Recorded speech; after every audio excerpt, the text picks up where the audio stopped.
Samantala, tuloy po ang clearing operations para mapaluwag ang daloy ng trapiko.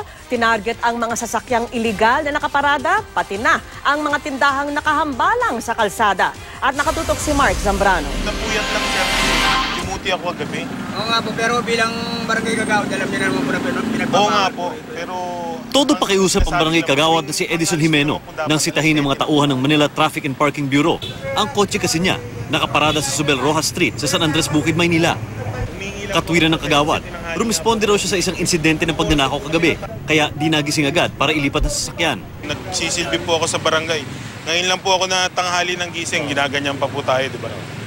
Sa susunod po, kahit po may mag-aaway po dyan, huwag na natin pakialamanan. Tinikitan lang muna siya at hindi inimpound ng sasakyan, bagamat expired din ang kanyang lisensya.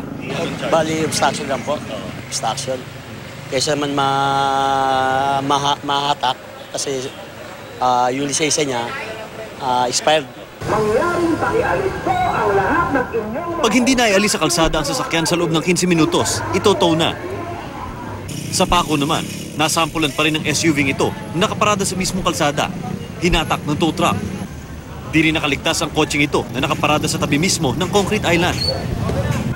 Ang mga obstruction sa kalye tulad ng tent na ito at mga tindahan ng mga ambulant vendor, pinagbabaklas din ng MTPB.